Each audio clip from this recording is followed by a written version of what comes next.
ফেসবুকের টাকায় অনেক বড় একটা স্বপ্ন পূরণ। যাই হোক, সাথে থাকুন, দেখা যাক কি স্বপ্ন পূরণ হইল রতন ভাইয়ের। আবার আমি দেখতে দেখতে অটোতে চড়ে গেছি, অটো চলতেছে অটোর গতিতে, কিন্তু কোনো যাত্রী ছিল না। আমার যাইতে হবে বিদায় আমি অটোটা একদম রিজার্ভ নিয়ে নিছি, একা অটোমেটিক চলে আসছি ভাই। এখন আমি সদরপুর থেকে অটোওয়ালাকে টাকা দিতে গেছি, দেখি পকেট থেকে 2 টাকার নোট দিচ্ছি। অটোওয়ালা বলে, ভাই এটা কি দিলেন? পরবর্তীতে ঠিকই 50 টাকার নোট দিলাম, অটোওয়ালা আমাকে টাকাগুলো রিটার্ন দিয়ে দিল। আমি চলে আসলাম চার দোকানে, দোকানদার নাই, শুধু শুধু বসে আছি। তারপরে যখন দোকানদার আসলো, দোকানদারের কাছে আমি বললাম, তখনই দোকানদার আমাকে চা কাপ দিয়ে দিল। আর আমি সেই চা কাপ খাওয়া শুরু করলাম। চা না খেলে তো আমার মাথা ঠিক থাকে না। আমি এই চা কাপ খাবো, তারপরেই আমি আমার গন্তব্যস্থানে যাব, আমার নতুন একটা স্বপ্ন পূরণের জন্য।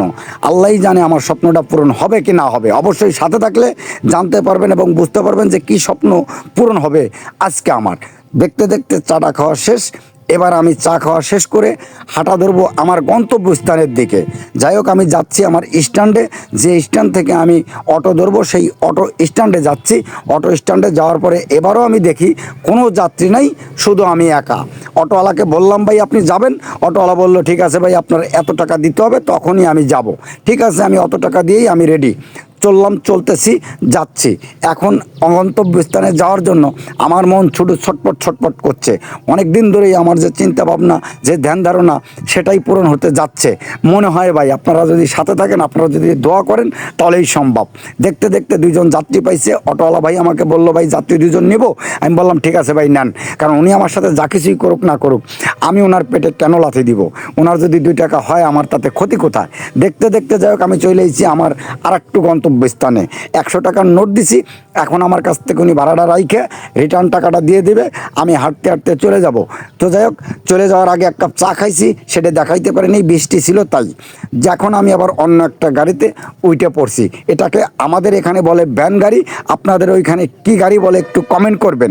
আর ভিডিওটা সর্বোচ্চ শেয়ার করে অন্য একটা ভাই বন্ধুকে জানাই দেবেন যে স্বপ্ন পূরণের ধাপ ফেসবুকের টাকায় হতে যাচ্ছে। অটোমেটিক আমি আর একটা গাড়িতে উঠে পড়ছি। এই গাড়িতে আমি যাচ্ছি। আমার পাশে যাত্রী ছিল, তারা দেখতেছিল আমি ভিডিও বানাইতেছি, আমার দিক আর আর চোখে তাকাইছিল। কিন্তু আমার যে কিছু করার নেই, আমার ভিডিও বানাইতে হবে, আমার স্বপ্ন পূরণ করতে হবে। চলে আসলাম ভাই একটা বাড়িতে। এই বাড়িতেই আমার স্বপ্ন পূরণ হবে। একে একে দোতলায় চলে এসেছি।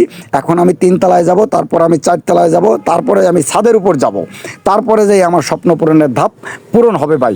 এখন আমি ছাদের উপর যাচ্ছি। আমার সাথে একটা লোক আছে, আমাকে ঘুরে ঘুরে দেখাচ্ছে এই বাড়িটা এইটা, এই ঘরটা এইটা, এই জিনিসটা এইটা, ওই জিনিসটা ওইটা, মানে যা কিছু আছে এখানকার সব কিছু আমাকে ঘুরে ঘুরে দেখাচ্ছে। আর আমি ঘুরে ঘুরে দেখতেছি, মাঝে একটু ভিডিও করতেছি, কারণ আমার স্বপ্ন পূরণ ভাই হতে যাচ্ছে। এখন হবে কি না হবে ভাই, আল্লাহই জানে। আমার জন্য একটু দোয়া করবেন, সাথে থাকেন, দেখা যাক আমার স্বপ্নটা পূরণ হয় কি না। যাই হোক, ঘুরে ঘুরে অনেক কিছুই দেখলাম। এবার আমার স্বপ্ন পূরণের পালা। আমি আসছি একটা গাড়ি দেখার জন্য। আমি সেই গাড়িটা কিনবো আর তারা বিক্রি করবে। গাড়িটা সেকেন্ড হ্যান্ড গাড়ি।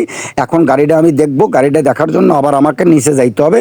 গাড়িটা দেখার পরে তারা দাম চাবে, আমি দাম বলবো। যদি আমার সাথে তাদের দামে পটে, তখনই আমি গাড়িটা নিব। গাড়িটা নিয়ে আমি ভাড়ায় চালাবো।